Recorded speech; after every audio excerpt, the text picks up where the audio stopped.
Hello and welcome everybody. Thank you for coming today on this beautiful sunny afternoon in Glasgow. We've been so lucky with the weather this week, may it last.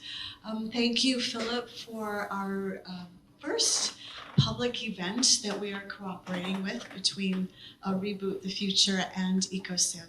And thank you to our panelists for coming. We're very excited and looking forward to hearing all you have to say about transformation.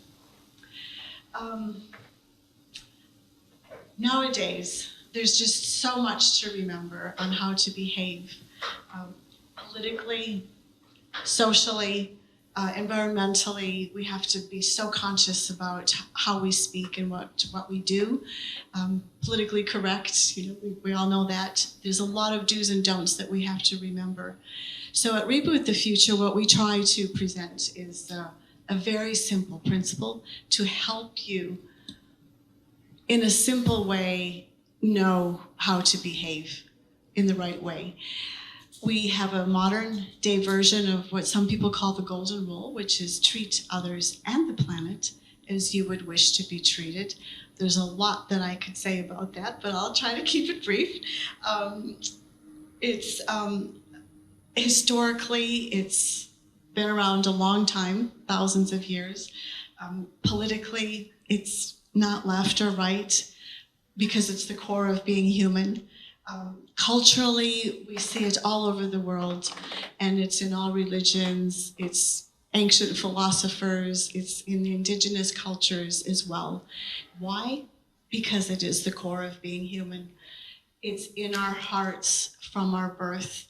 And yeah, we learn it as children from our mothers and our fathers because we are always told not to hit other people when we're growing up because you don't like to be hit, right? But somehow we stop talking about it. And what we want to do is have people remember it. It is shared by mammals. And what we've learned more recently is that it's even in forests with trees, they actually live the golden rule as well, which is such a beautiful affirmation of this principle. And what I love really the most is that neuroscientists have proven that this is what makes us happy. And we get those happy chemicals in our brain when we're caring for other people. I just love that notion. So our modern version is treat others and the planet as you would wish to be treated. We want to include the planet because traditionally the golden rule, the do unto others as you would have them do unto you is about our human relations, but we really need to think about this in terms of all life. It can help us make the right decisions, as I said at the beginning.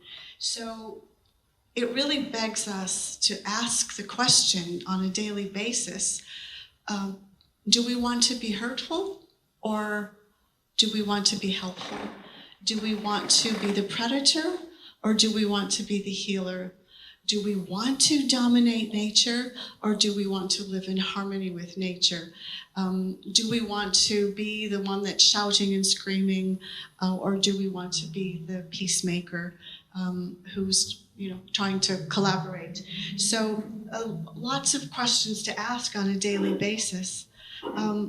There's 3 requirements to live the golden rule. The first one is listening. We do believe that there are core values that we all share, ways that we want to be treated, ways that we want to treat others, such as honesty, generosity, kindness, dignity, these kinds of things. But yeah, sometimes we need to listen more carefully because not all of us want always the same thing as someone else. So we do need to listen.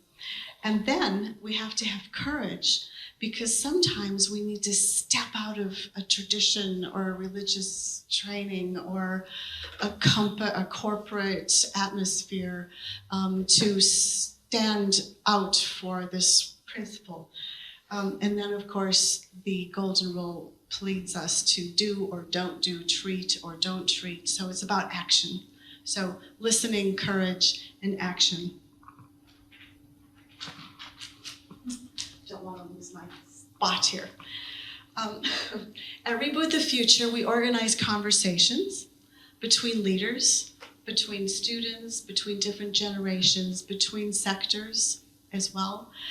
We like to get people talking about the deep things in their lives, their values, getting to their core feelings and values, and of course, trying to understand what the Golden Rule is really asking of us. During COVID, we held a whole series of online conversations in various sectors, such as education and the arts, finance, that sort of thing, to capture the lessons that were being learned during COVID. And we captured as well the common values that were coming out of this. It was just really astonishing how much we all shared from these diverse sectors. We ended up preparing a declaration, which we call Values for Life Economy. There's a bit more information on that panel over there. And from both of our websites, the EcoCiv website and the Reboot the Future, you can find a link to the values of the life economy, which explains actually more fully what the Golden Rule is. I co-published a book a few years ago, which was the beginning of my journey on Reboot the Future, called Imaginal Cells, Visions of Transformation. And it really, the purpose of the book was to illustrate that the Golden Rule is applicable to all the issues of the world, which is why I was asking you those more complex questions that go beyond kindness. We called it Imaginal Cell because the Imaginal Cell is the cell that's latent in the caterpillar that holds the vision of the butterfly. And I won't go into the whole metaphor, it's very beautiful, very inspiring, but the most important point about this is that when the caterpillar is in the cocoon and decaying, the imaginal cell that was latent comes alive and finds the other imaginal cells by emitting a common frequency so that they can find each other and cluster. So we believe that this common frequency is the Golden Rule. And what I've been living for the last 5 years is finding all of the other people who are and Jude, you're a great convener of these imaginals. She's found a lot of them and bringing us together. So if more and more of us live this Golden Rule, we will change the world and have a beautiful butterfly world. So now on to the panel. And Philip, I believe you're going to uncover from these three imaginals how they have transformed themselves, but also how they are transforming others around them. Thank you. Yes. Thank you, Kim Pullman, so much for that introduction. Ladies and gentlemen, my name is Philip Clayton, and it's my privilege to introduce you to these three amazing panelists that you will get to know over the next few minutes. I begin with, on my right, Tina Karme. Tina is CEO of Sustory. She holds an MS in economics and an MS in responsible management, and is adjunct professor at the UNITAR MSIM program on climate action and responsible management. She's also doing her DBA at European Business University on alternative leadership models with the title Leadership in Peace and Balance. Tina previously worked with UN PRME at Hanken, Helsinki, Finland, and at La Trobe University in Melbourne, Australia. And my favorite sentence from her bio, you usually hear and recognize Tina through her flowing laughter and positivity, which is actually true, I've discovered. Emil Schelde, Emil Schelde, is Chief Strategy Officer at the Museum for the United Nations, UN Live. Emil was part of the founding team of the museum. He holds a Master of Science in Global Governance and Ethics from University College London. After working at the Danish Ministry of Foreign Affairs, Emil was a manager at Dahlberg Global Development Advisors, where he focused on large-scale investment projects and innovative financing. He then co-founded the Nordic Development Corporation in DC as a spin-off from Dahlberg, with a mission to enhance the Nordic region's social and environmental sustainability through large-scale social and environmental impact investments. And finally, it's my privilege to introduce Jude Caravan. It's fair to say that Dr. Jude Caravan is one of the most senior businesswomen in the UK, having served as CFO and board member of 2 large international companies. In 2017, she founded WholeWorld-View. Here where the hyphen is, WholeWorld-View.org, with the goal of integrating science, consciousness research, and wisdom teaching into a holistic worldview. So her work expanded then into cosmology and planetary healing and much speaking and writing. A member of the Evolutionary Leaders Circle, she'll probably drop some names from those she's associated with in that group. She is also the international award-winning author of 6 books to date. Recently, The Cosmic Hologram, In Formation at the Center of Creation.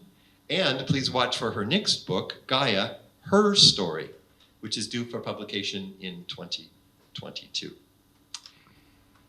These discussions come from the private discussions that Kim Pullman and her staff organized during COVID. These conversations were with leaders from around the world that took place behind closed doors.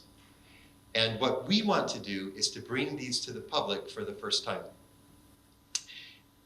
I think, Tina, you were at least one of these conversations. Could you give kind of an honest impression of what it was like to be thrown into a Zoom room with leaders from like all these different sectors of society and what they expected you to talk about?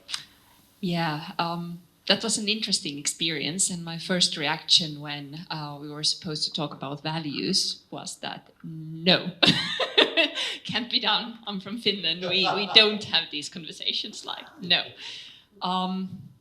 But it took about, and I was in that team, the first one to talk about like what breaks my heart.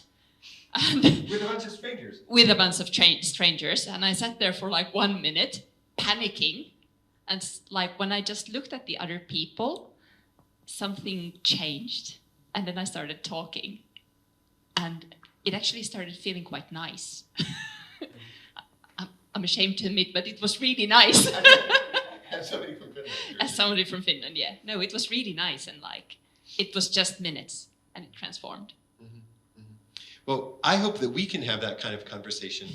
And we'll just think of us as sitting around a fire with a couple of glasses of wine and having an experience of sharing things that are most basic. In order that people can see the work that you do out of the frame of who you are and what your core values are, I want to start with what might seem like a rather personal question. I'd like to ask you to describe a transformative experience that you can identify in your own life. Something that somehow laid the foundation for the values you live by and the public work that you do. And Emil, since you're next in line, maybe I could ask you to start. Yeah, I'm happy to. Thanks for having me. So what's the transformational experience? Yeah, I think there are obviously a bunch, I would say, through a life.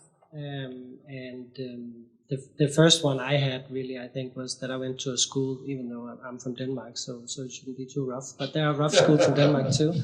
And I went to a school that had a sort of hard reputation, and I had a situation where a person who continuously had been a huge bully and a huge sort of basically an idiot.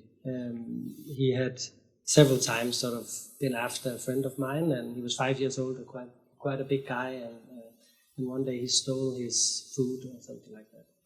And I sort of stood up to him, and he beat me up totally.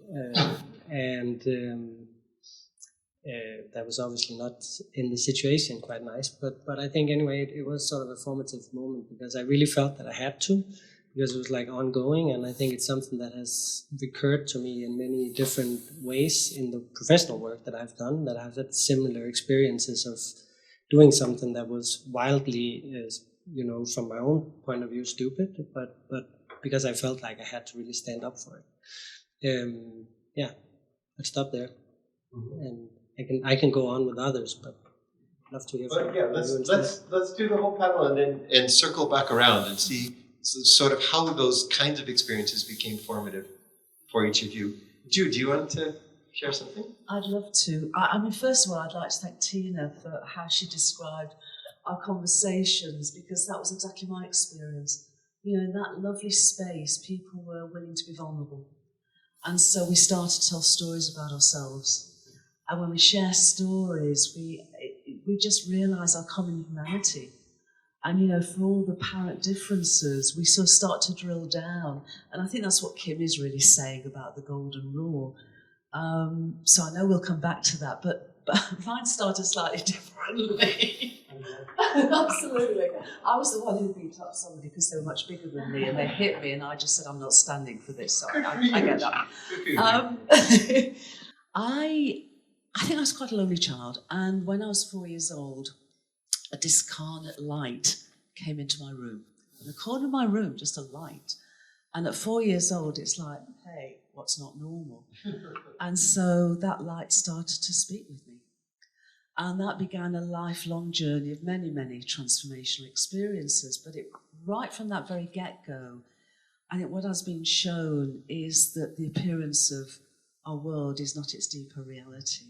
So from a very early age, and it's been a long, long journey, it's been a journey into literally remembering the wholeness of who we really are and the wholeness of the whole world. So it's been an incredible adventure, and it's an ongoing adventure. And for me, it's really stood me in incredible stead and support when things have felt very lonely and I felt very out of things and not belonging. But I've always known at a very deep level that we all belong. Yeah, we all belong. It's interesting that both of you chose a rather early life experience, but maybe partly because of its earliness became formative. How about you, Tina? Where would you start? I would say that, of course, there are things in the background that have like impact, but at the same time, mine was quite recent. So as I was doing management consulting, and I was talking to one of my colleagues, Paul, and we were doing a lot of people out of payroll, and logically I understand why we're doing that, but at the same time I felt that there has to be a different way of helping these organizations. And we got into such a conversation where I was just like, I just don't agree with this. I don't want to do this anymore. And I just had to stop and like think that, do I want to contribute to this? And that led me then to the Unitar training that I did, actually on a very, very different path, where I now feel more in tune with what I'm actually doing. So I'm still saying that there are things that I have to do that I'm not that comfortable with, but at least I understand the deeper reason for it, and I can feel good about them, and I can explain to the people, and it makes sense. It truly makes sense. And the response from people is completely different. You don't have people coming into the room shouting at you. It seems like they're just like, oh, I actually understand that maybe my contribution is to like help through this. So it might still be people at the payroll, but the whole approach is completely different. So I think that maybe that. I wonder if we could trace that back. So you were working in the medical sector, and for you it shouldn't just be about numbers, it should be about something more basic. I'm guessing that would trace back somewhere earlier in your childhood. Did you have anyone who was an example of the medical field, or how you had a higher, more deeper sense of healing? Yeah. So in my own background, and I didn't realize that earlier, but my mother was a nurse, and she did a lot of home care. And I always went with her if I wasn't in school. So she took me with her there with these patients. And I might have been drinking coffee or tea or eating ice cream or just like participating and helping. And it felt very natural. So my mom never had to force me, actually wanted to go. And her approach, so I could see that she did everything with love. And if you think about it, she brought one thing that she loved the most into that situation. And that is great wisdom. course, the patient reacted very strongly to that as well. She brought her child with her, so she's like really here. And I think that wholeness in the approach is something that unconsciously has been guiding me. That's beautiful. That feels right. It feels like a connection that would lead you to step out and to challenge a situation that you just knew was wrong. It should be different than that. What we want to do now is to draw a connection between those core experiences and the core values that you live by, with the assumption, and I think Kim Pullman and Reboot and I make the assumption that there is a link between our most formative experience and our most fundamental values. And maybe we'll do it in the same order. So starting with Emil. So you had the courage to stand up even though you knew you were going to end up with bruises all over your body. And from your bio, it seems you have stood up over and over again, turned down lucrative possibilities to pursue what seemed really important. If you were trying to identify the most fundamental values with that sort of experience as a starting point, how would you name some of them? Yeah, how would I name them? So I think I have tried not to live by sort of expectations to how you should go with life and career and all these types of things. And I've made some decisions, I think, in the current situation, which was probably not the wisest one at that point in time. But I think I've really always tried to sort of follow my gut. And in that regard, I think it comes back to that situation back then. It was not really a question for me whether I should do it or not. It was the only thing I thought I could do, even though I knew what would come out of it.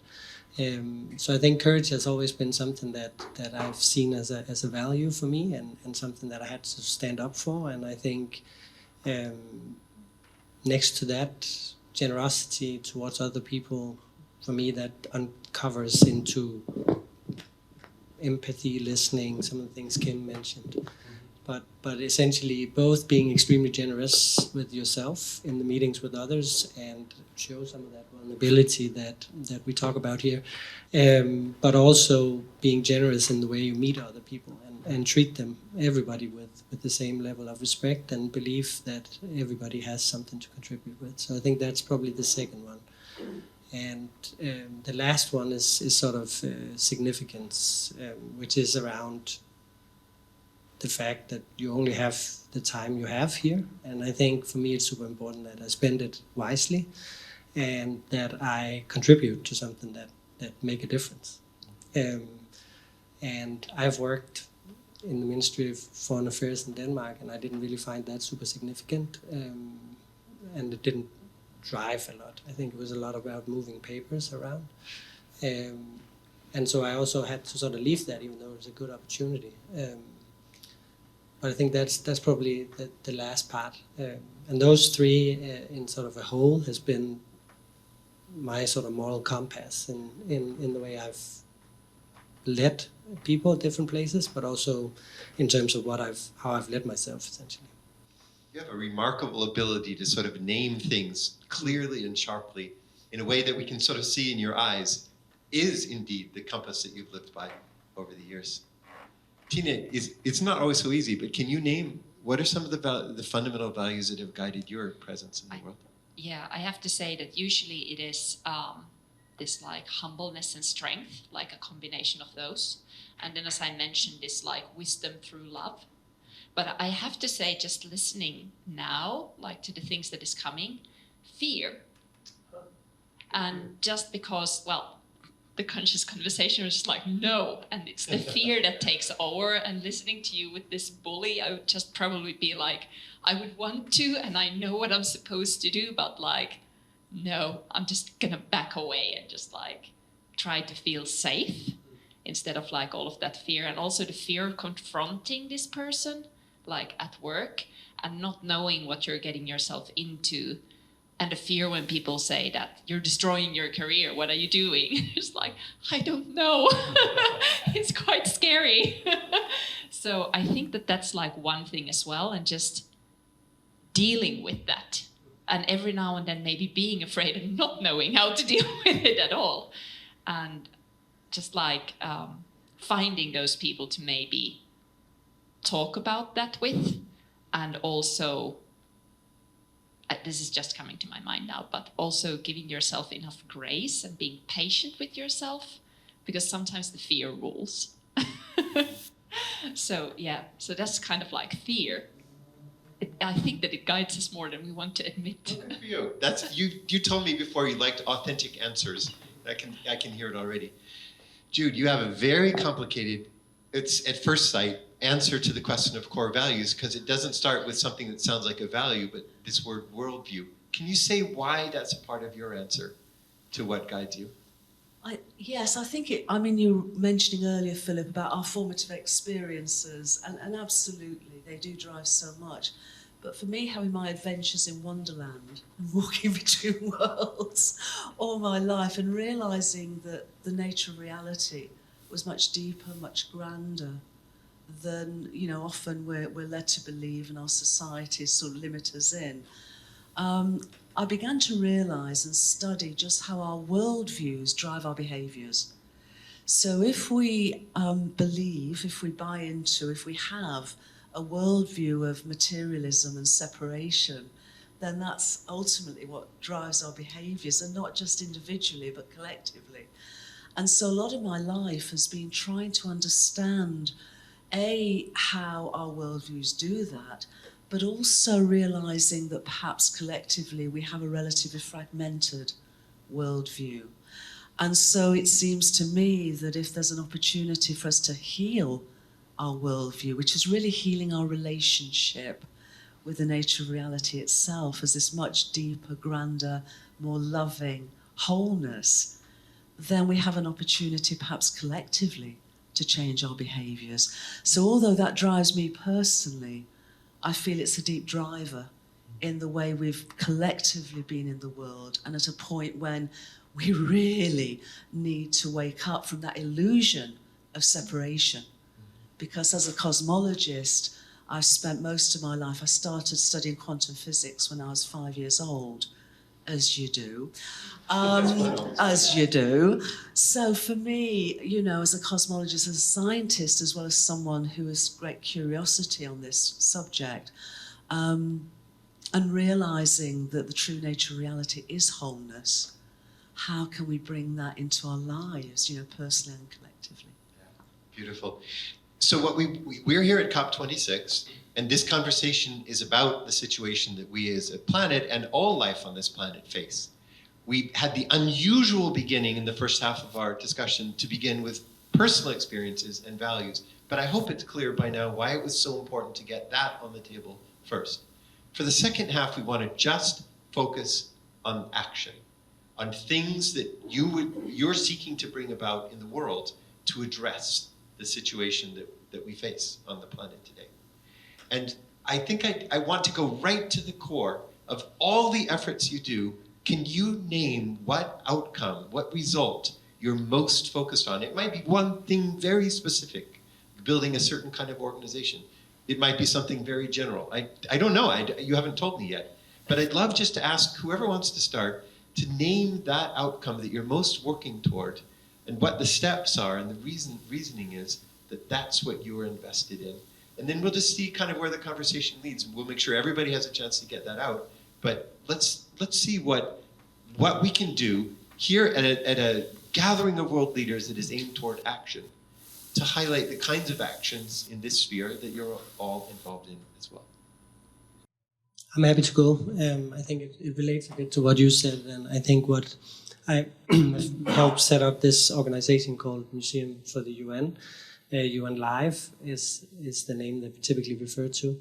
We're not a part of the UN, but we were set up with the mandate from the UN to use the name to basically begin to engage ordinary people, so the many people, not the few that are here in Glasgow, but essentially the many people in some of the big issues of our time. And I think that the key driver for me as a person in this is really to help change perspective. And I think that relates a lot to what you just said. And the ability to find ways where you can get the many people to fundamentally change the way they look on themselves as part of this planet, and give them a better understanding, not necessarily a perfect understanding of how the world works, but a better understanding and enough of an understanding to actually be able to change things in their everyday lives that they can change. And I think there's a lot around climate, which is around where do you put the burden, right? And there's a big divide in terms of who carries the burden, and everybody's big problem here is that we tend to place it with the ones that has the least in the current situation too, right? But I think there is something around figuring out how you fundamentally help people change the perspective so that they can also ask their leaders to take more bold and more courageous decisions, which is really what we need right now. But I don't think they feel, on the positive side, they don't feel the support to take those. On the negative side, they don't feel the pressure to take them. So that's really what I'm trying. I could just jump on that, as you said, that you're kind of like, if I understood correctly, that you're working on the individual level, that we're doing something slightly different, that we have like Sustory Sustainability Story, which is more, or our like mission is painting a picture of our sustainable future. And the question that I get is that, how will you choose the one sustainable future? I'm just like, I don't care, paint 100. If they're all sustainable, I'm happy. And just like start steering in that direction. And so we're kind of like maybe working more collectively than individually. And maybe from like that grand picture, trying to work ourselves down, but it's still these individuals. And the interesting thing that I'm seeing is that I'm also shifting from maybe feeling anxious about what's going to happen into seeing that, oh, actually with all of these problems, we have equally many solutions. How exciting is that?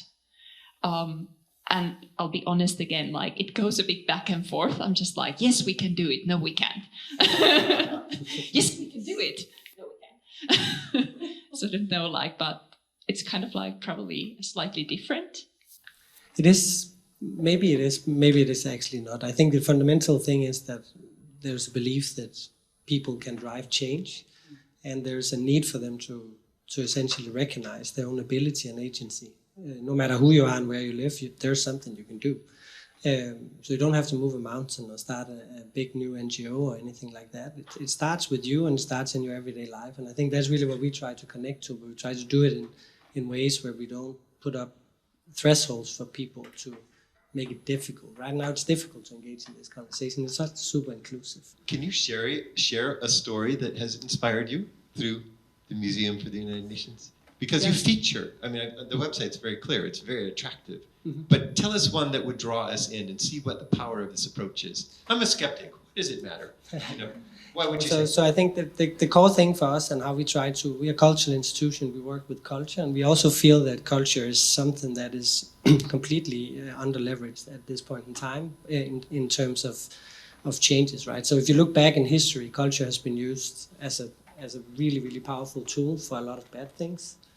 And not that we have to go through all of those, but it's also what has basically helped us all transition into new perspectives. So if you look back at when the first people began to talk about the Earth not being the center of the universe, and it was actually round, they got burned.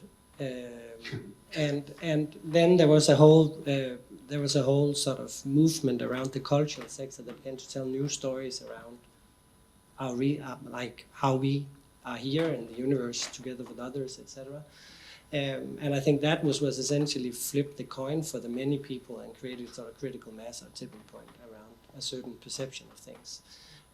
So one thing that we do now that I think is super, super interesting is that we are working with Bollywood producers to essentially inject climate scientists and behavioral scientists into a writer's room together with script writers that are writing sort of a climate thriller, but still true to the Bollywood format, which is not a documentary at all, but really trying to say how much spinach can we put into it without removing the cookie, essentially.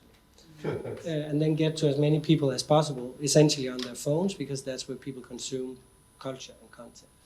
So that's a way that you can, if you are lucky and good enough to drive the content, you can engage hundreds of millions and create a more inclusive dialogue around climate, which is really what I feel that we need. I think that's really key. This, what you just said then, Emil, inclusive dialogue, because I think what I've been trying to do through WholeWorld-View is offer a new, it's not new, it's ancient, but this new WholeWorld-View as a new narrative which actually is a confluence of leading edge science, ancient wisdom teachings, spiritual teachings, indigenous teachings, but it's a narrative. And it seems to me that with culture, we can actually move that narrative into stories. And when we share the stories, then we're taking it further into our sort of experiential understanding. And just because you happen to be from Denmark, I want to tell a story of last year. A friend of mine was convening a youth assembly in Denmark. And what we loved was the fact that the youth said together to her and to the conveners, we know we're all interconnected. Why aren't we taught this? And this seemed to be such an important point, because this is what this emergent whole worldview is showing. But the youth get it, you know, and so if we can support them in saying this isn't imagination, this is real, this is what the nature of reality it is. And I think that supports the Golden Rule. And I love that Kim and Reboot have expanded the Golden Rule to include our planetary home, because if we have time, I'd love us to share something on how we perhaps perceive moving into a life economy, because I can't see that we can do that without treating our planetary home, Gaia, as a mother. I think you should jump for that, Jude. It's values for a life economy, but we're talking about action. So how, here at COP26, what are pathways toward our learning to treat the world through values for a life or a living economy? Okay, thank you. I'd love to hear Emil and Tina's views of this, and yours too. I mean, I got some words from Gaia as a planetary sentience the other day, because I think we can learn from her. Her wisdom is the guide to this. And she said, well, first of all, as a life-giving mother, she's fundamentally valuable wisdom for all of us. First of all, she only uses the energy needed for all she achieves. She fits form to function with underlying simplicity, exquisite beauty, and intricate precision. She recycles everything with no waste. And she shares and meaningfully informs her skills locally and globally. She emphasizes and embodies collaboration throughout her biosphere, appreciating healthy competition and encouraging holarchic cooperation. She exults in diversity and knows it to imbue resilience and collective genius. And she exists, evolves, and thrives within the holistic limits and opportunities of her planetary biosphere. And she's been doing it for 4.5 billion years. If that isn't guidance for how we can live, survive, thrive, I don't know what is. Can I slightly challenge that? Yes! So it is hard to disagree with the things that you're saying, and I in that sense agree that that's very true. But imagine this: I walk into a large corporation's top management or boardroom, most of them male, just to put that out there as well, and then I start talking about that. What do you think will happen? Interestingly enough, I think if it was a few years ago, I pretty much know what would happen. You would leave that room pretty quickly. What I now know is that within a lot of boardrooms, there is a realization that it can't go on as it's been going on. And you know this, Tina, with unsustainability. I'm involved with a lot of transformational leadership programs now that are based on holism and holism in action. And I love what you said about the local, because we have a strap line at WholeWorld-View: act local, feel global, and think cosmic. But it's really sort of saying, I agree with you. And there's going to be a lot of boardrooms that still don't have this perspective. But I do feel a lot of organisations are coming to a realisation that this is the only way we can survive and thrive. Yeah, so again, I do agree with you, but I know also that it might be that they sit there and say that I agree with you. This is great, thank you for telling us this. Where's the profit? I think this is key because I think this is the transformation between what I call a death economy and a life economy. Because the way, I mean, I'm a qualified accountant and I used to be all the rest of it. So I get that very clearly.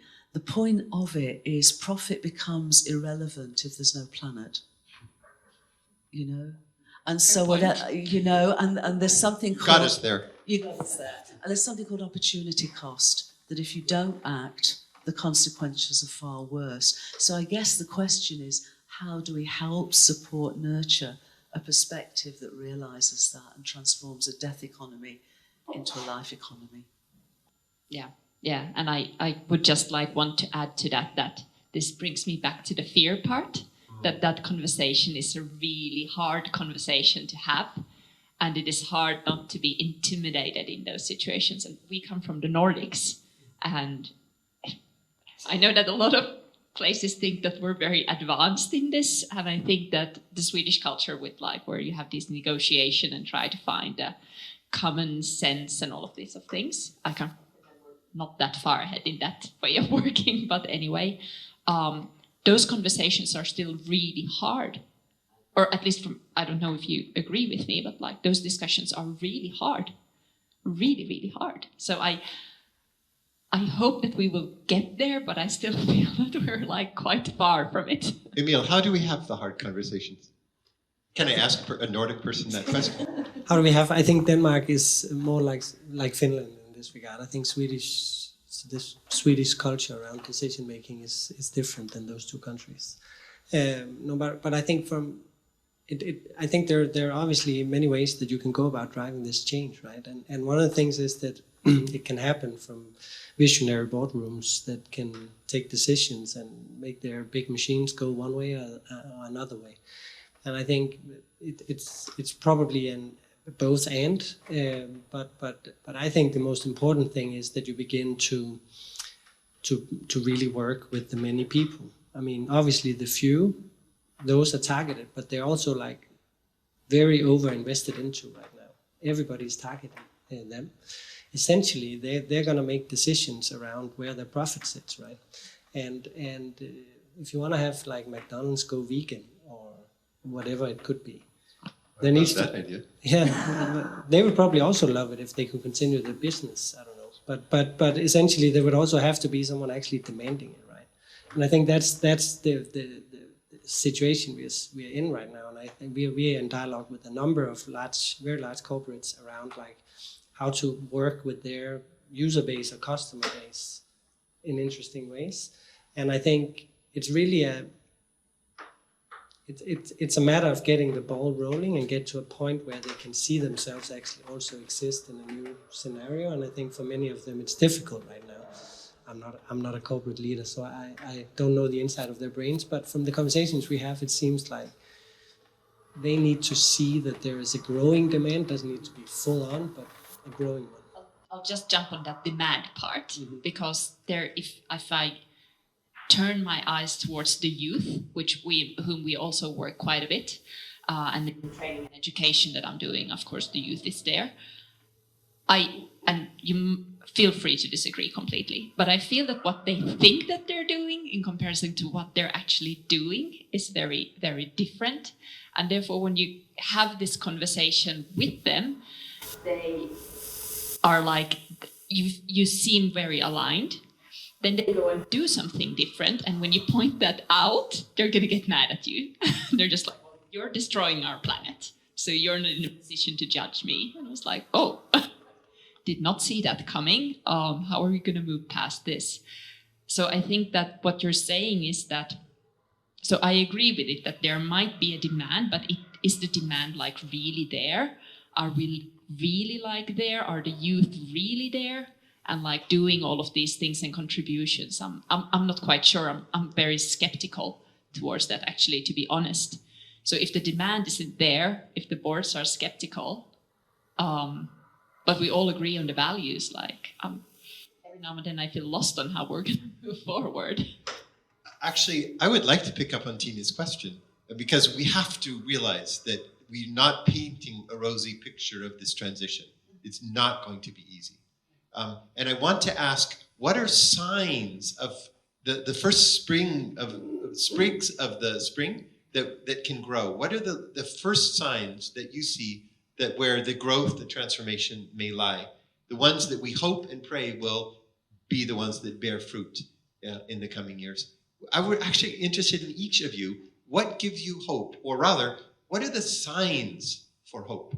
Even if the overall picture is bleak in many ways, and I actually have to recht geben, to agree with Tina on that question. But I want to ask, what are the little sprigs, the little things that may blossom first? What do you, the three of you, see as signs of what you hope will be this future transition? I think for me, it's that we've had a collective worldview of separation materialism. And within that mainstream perspective, I couldn't find hope, actually. It'd be very, very difficult. And someone came to us the other day and said, for them, the hope is this new narrative of a whole worldview, that we actually have got the evidence that everything's interconnected, fundamentally.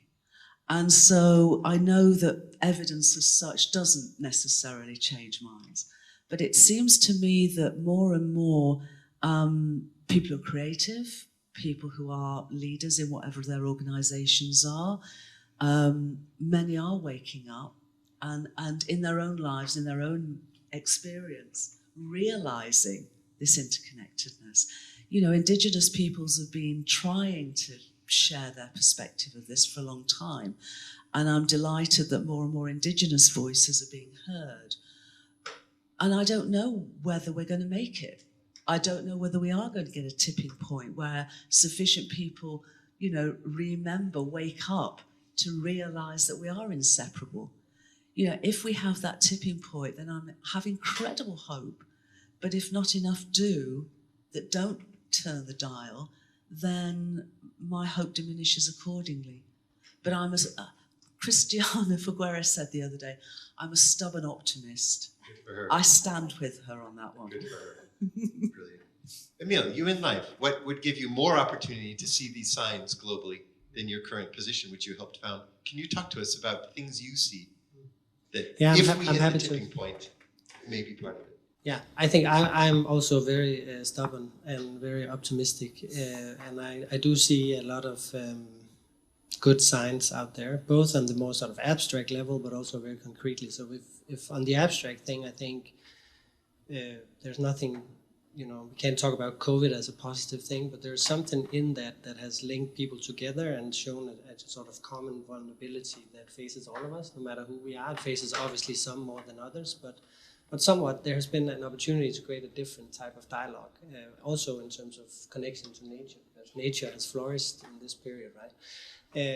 So I think we are in a moment in time where I think more people than previously are waking up and getting a better sense of what's going on. Whether it's quick enough, that's the big question, right? But the other thing I think is, if you look, I used to also work very much in terms of corporate sustainability and those things, and I think if you go back 5 years and see what kind of conversations that happened in sort of any type of corporate organization, then some were ambitious and some were like role models, but a lot of them they didn't really talk about this. If you look at today, I think everybody talks about it. Whether they do something about it is a different thing. But the first thing in order to do something is to begin to talk about it. And I think there's something around the speed of transition, which is now so high, and the aims that they come out with, each of them now, or targets, are so ambitious, and they're going to force others to come along. Still, whether it's quick enough is the question, right? And then thirdly, I think on the very sort of local level, we ran tests last week with a bit more than 1,000 students between 15 and 21 in India, the northern part of India, around this idea of using Bollywood and quiz show, and a very positive and energetic approach to climate. And they are so much on, and they have so much energy, and they want to do something. And I think that's hard not to be hopeful around, I think. Tina, where, if anywhere, do you see signs of hope? well, I do see them. But so I'm going to start with this like general thing. So this alternative leadership in peace and balance, that actually started out not just as something that I created, but actually so that the leaders that I was talking to said that this isn't working. We're not getting where we want to get, in profits or like whatever else, this isn't working. And I think that this narrative is actually quite strong in the Nordics because many of the models are applied there. But I think that the like, and this is great because you're talking about like higher level.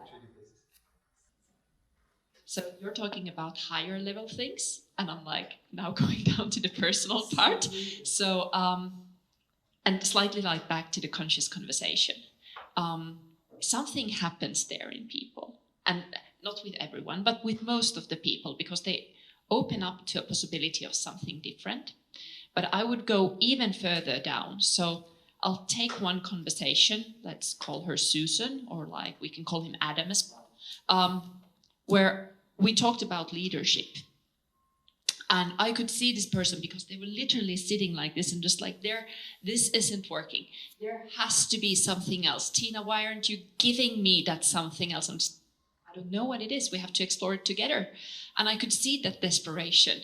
And at the end of those 20 minutes, this person suddenly went from, but you, like, there has to be something else. And suddenly like, there has to be something else. And just those same sentences and that shift, I was like, oh, something happened. So I think that from those conscious conversations, youth, whomever, like where you see that when they come in and they're just like so frustrated and so angry and just being like, this isn't working, give me the answers. And then suddenly they're just like, this isn't working, there are no answers. Actually, that means that I can just ignore the rules. And then something just like clicks and I'm usually just like, can we? And so even though I mentioned this one conversation, it's been like many people. So I can like repeat that story for the rest of the time that we have speaking, just like to give an idea on how many people have had those epiphanies. Then they will get fear and discouraged probably along the way. But as long as there's a network of people who then are just like, keep going, then I think that could kind of like be the key. And I agree. And I mean, what I've loved being involved in those conscious conversations is that it very much reminds me and rehearts me of what Kim did with Imaginal Cells, because it feels that those conscious conversations are connecting Imaginal Cells of possibility together. And for me, I hope and I trust that this is not just a crisis, but it feels to me as though it's a metamorphosis. It's like, you know, it is like that metaphor of the old caterpillar, you know, that's eaten everything in sight and then goes into a cocoon and breaks down. And as it breaks down, the possibilities of an emergent butterfly is starting to come forward. And so I've loved being part of those and many, many other conversations, because that's what gives me hope that this emergent possibility is evolving. I can't think of a better closing word than this image of the cells finding each other. As Kim said, they give out this same resonance and they find themselves moving together. And this is a little harsh, but you guys are fairly realistic here. They live off of the remnants of the old system. And as it collapses, it gives energy for this new butterfly to spread her wings and to begin to fly. And I think what you've done amazingly is to show that you're not idealists with dreams in the sky. You're sober realists. Two of you happen to be Nordic. Is that a coincidence? I don't know. But in the midst of that, each of you spoke of something that gives hope. And Tina, there's something about the person who, in recognizing hopelessness, finds the freedom to be bold, to overcome her fear, and to have the kind of courage that Emil began the conversation with. And that clearly is part of the transition of worldviews between them. Please join me in thanking the panel for this beautiful presentation today. Thanks very much.